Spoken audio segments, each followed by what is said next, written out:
This is InCamp Field Notes, quick conversations and the cliff notes, thoughts, and lessons that don't always make it to the big stories, but shape the way we hunt and see the outdoors. This is InCamp Podcast. All right. Welcome back to the InCamp Podcast. I almost said whitetail brief, but we are in the field note season. Whitetail season is officially over for me in Pennsylvania. I guess you got a couple days left, huh? Yeah, I think so. We still got some special regs. I think Flintlock ended, right? Yeah. Well, yeah, Flintlock went out on Saturday as well. Yeah, something like that. Or maybe there's like some archery. I don't even know. There's like weird seasons and yeah, I didn't look. I know we have a little bit of antlerless left in our area. Yeah, I think. Yeah, something like that. Yeah. Something Look it up if you're going to go. Don't quote us on this. Don't quote us. This should be out. Actually, this is coming out this week. So if you're not sure, you better look. Yeah, you better look it up. So you probably recognize the voice on the other end of the line. My good buddy, Richard Yoder. So real quick, I need to thank you before we even get into anything, because you saved me, if I remember correctly. Or maybe it was through Josh, but you saved us from going hunting the other Sunday. I'm pretty sure. Probably. Did you? I think you said something to Josh. I talk to Josh all the time, and like the Sundays were over with gun season. With gun season, yeah. Yeah, I didn't know that. I think literally after Christmas, we were like, oh, we'll take Max out to shoot a doe. I was like, yeah, Sunday, the weather looks great. Let's go. And then Josh was like, oh, okay. And then I was kind of like, I was a little reluctant. And then I think when I said something to Tanner, then he was like, dude, you can't hunt on Sundays anymore. I'm like, what do you mean? They opened them up. And he pulled it up. So thanks for the assistance there. Not poaching deer. No problem. Yeah. It's kind of ridiculous. Like Sunday hunting is legal now, but we're still limited to when you can do it. I appreciate the Game Commission a lot, but that doesn't really make sense to me. But no, I agree 100%. And it at least it was consistent right from, the opener this year, I guess I'll say. Right. Not like past couple of years where it's been, you got to look them up, make sure it's the correct Sundays. Yeah. So they're getting better. So maybe next year we'll have all Sundays. Who knows? Yeah. I think it's coming, or it should. I think there'll be a mutiny if there's not, but anyway. So we're taking a shift here this week. We're not talking about bow hunting. I'm sure there's definitely going to be guns involved. However, we are talking Rich's most newfound love / passion / kill 'em all. It's fantastic. We're talking predators this week. So, this part of the podcast is kind of a strategic type thing. And although predator hunting is kind of like, it's becoming more and more popular, a lot of people don't really know what they need or what to do to get started. So if you were to tell somebody like, hey, I want to try predator hunting, what's something you could tell somebody like, this is how to get your feet wet? So I guess the first question, there'd be questions involved in this. Yeah. First question would kind of be is, where do they live? What area? Mm-hmm. And then what types of predators do they have? And what do they want to, how do they want to hunt? Mm-hmm. Do they want to hunt at night, or do they want to hunt during the day? The easiest thing to just jump into is going to be fox hunting, whether it's red fox, gray fox. Callability is much simpler than coyote hunting. It's much easier to gain access, I want to say, just because there's a lot more of them in a lot of areas in our state. So, almost everybody can go red fox or gray fox hunting and be successful with minimal effort to put in. With that being said, if we were going to day hunt, they can honestly use any small game rifle they already own, or even a shotgun. That's fine. When you're fox hunting in general, whether it be reds or grays, and for anybody who may not know, red fox are a little bit larger typically than a gray fox. Gray fox tend to be a much smaller bodied fox. They can get decently sized in comparison to the reds, but they're generally not. So it does not take a large caliber at all to take down either of them.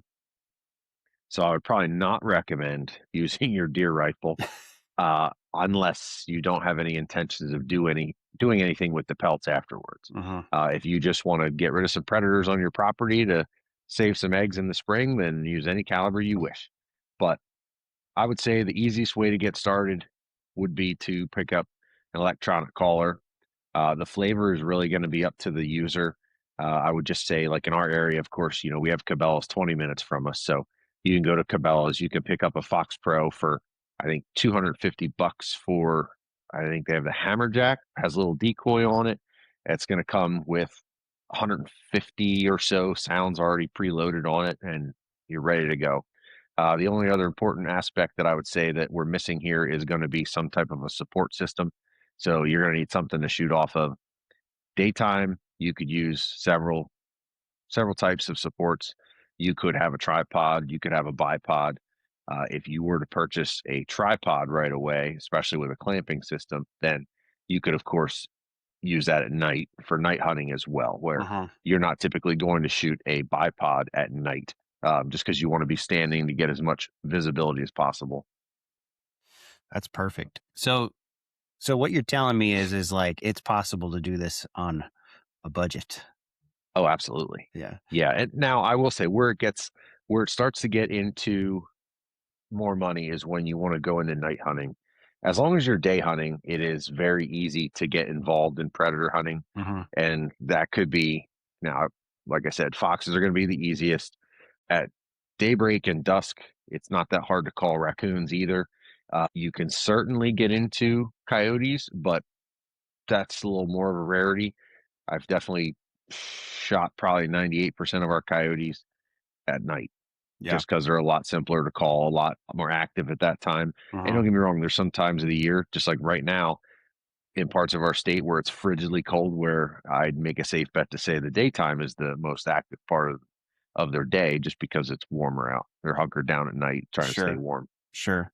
The gear is pretty like you said, it's pretty standard. You're talking, you need the gun, you need a support system, and you need like the good ammunition. Those are all the key things to a good predator hunt. Oh, and the call.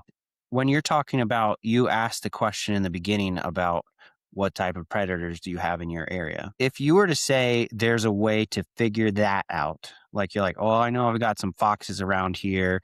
I don't really know a lot about their habits or what they like to do, or how they use the wind versus how a deer uses the wind. What are some things that you're going to tell? What are the top 3 things that you're going to tell a new user about locating and finding information about how to find these animals? Okay. So if we're going to say, we use red fox because that's what we have a lot around here. And I feel like that's pretty strong in the Northeast, almost any state you go into. But as far as red fox go, if somebody were to be completely fresh, never called one in, I'm sure everybody's seen one from a roadside at some point. But, I would say if you're going to go out there daytime, you're going to want to get into some cover. The thicker, the better, I find, or a transition where it goes from really thick, like a briar patch, to maybe like an oak flat, and you want to pay attention to the wind. So we're going to have location, wind, and then I'll throw a wild card in at the end here, which isn't quite as black and white important, but the wind you want to have so that you're basically not going to be downwind of, let me rephrase that, you're not going to end up being upwind of where the animal's going to appear. That might take some trial and error to figure out what that's going to look like depending on the property. But when you're setting your call, you want to try and make it so that the animal is going to appear, worst case scenario, downwind of the call, but not downwind of you. Yeah, that makes sense. Then that third thing is going to be time of day. So I don't have quite the firm belief in day hunting as far as time of day for fox, because like when we're archery hunting, we see them first thing in the morning or throughout the mornings all the time. I've literally had them, I've watched them eat acorns underneath me in oak trees. Never would have thought they ate acorns, but I've seen them eat acorns, just sit there and eat them like they're snacks. At 4 PM in September at 75 to 80 degrees. So it's not exactly a definite time of day or anything like that that really triggers them to react. But I feel like either first thing in the morning in the winter, that's when our season is, or the middle of the day. Mm. The reason I say middle of the day is I feel like they're kind of huddled up and not so much cruising. So I would prefer to have that animal almost in its bed. So if I'm going to sneak into a thicket, I want him or her to be in there asleep or relaxing, not actively hunting, because that has less likely chance that I'm going to run into them on my way in. Uh-huh. And that lets me get set up and almost, I don't want to say or use the terms like shock them awake, but I basically want to shock them awake because I want to wake them up and I want them to be like, oh, dinner bell, and then come running. Right. So you want to be the first thing on their mind. That makes You sense. got it. You got it. What about the shooting for a daytime hunt, especially on a fox? Are you looking at long range, close range? What do I need to do to make sure that I am efficient shot for hunting foxes? So if you were going to hunt first thing in the morning, I would say you could hunt a field edge and then you could really stretch your shooting out. But in reality, I don't believe that that's necessary. I used to hunt before we could really even hunt at night with night vision. Uh-huh. I mean, even red lights were legal, but that was about it. I used to hunt almost every Sunday after deer season until fox season ended. And I would literally go grab a cup of coffee at a gas station in the dark, and I would do 2 farms on a Sunday, and then I'd move on with my day. Uh-huh. My favorite set was always like at daybreak, I can just barely see. That was my favorite. That was the most successful, but that also threw so many different angles at it where, I mean, they just come running from all over the place and you can't barely see except for what's in range. So Uh-huh.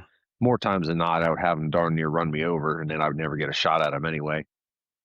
For years, I rotated back and forth with different weapons where, I would go do a hunt one weekend where, I wish I had a rifle. And then the next weekend I'd take a rifle and then I wish I had a shotgun. Um, I've literally called them in where, not that I'm saying that the house was 200 yards, but where they walked over a hillside where there's a house a quarter mile away, Uh-huh. where I'm like, if I would have the 22 mag, I could just shoot them because I don't have the range on that gun. Right. I played with guns a lot over the years. I've shot fox with 20 gauge, 12 gauge, 17 HMRs, 22 long rifles, 22 mags, 223s, 22 250s, 243s, 6 Creedmoors, like the whole run of it. Yeah. Um, they'll all kill them. I'd probably say the 17s and the 22 mags were the ones that you really had to put at center mass Mm. because you just don't get great penetration. They want to blow a lot, Right. so that gives you a little bit of trouble. Uh-huh. But the smaller center fires, if you're allowed to use them, are phenomenal. 223 is great. With any of the calibers, you can have a lot of fur damage. I Uh-huh. mean, I'd honestly say a shotgun is probably the the least damaging fur friendly weapon you can use, but then you're range limited. Right. Yeah. Yeah, Yeah. I would say as far as the weapons go, that's going to be, that's the rundown. It could be anything. It really could. It really does depend if you want to, really take care of them and have nice fur when you're done. But and again, there's there's such like a long road to go down. Uh-huh. Like you can do anything from bullet weights to speeds to, what I mean? It's such a bag of Skittles once you start getting into predator hunting as far as the actual firearm side of it goes, that it's incredible how many options there truly are and how many calibers. I mean, some of these guys, and there's nothing wrong with this because that's like the fun part about predator hunting, Uh-huh. especially when you start to get out into the Midwest and out west. That's where the predator hunters typically go hand in hand with a lot of long range shooters Uh-huh. because they get to tinker, they get to work on their gear, they get to actually do some long range shooting at small targets. Uh-huh. So, you've got, guys that shoot old school stuff, they're still shooting, 220 Swifts. Um, there's some newer calibers, all the Creedmoors, 22 Creedmoor, 25 Creedmoor, 6 Creedmoor. We've got the 22 ARC, 6 ARC is very popular, 22 Cheetah, Uh-huh. 6 GT. Like there's so many different calibers that you could just run down.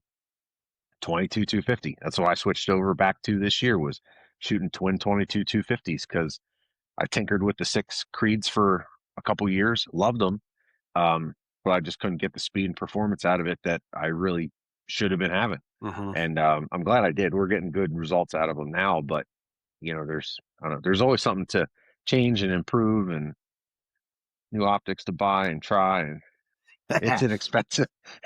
Even though predator hunting can be very cheap, if you want to shoot some red foxes, it can be very, very expensive. Yeah, you can run the gamut for sure.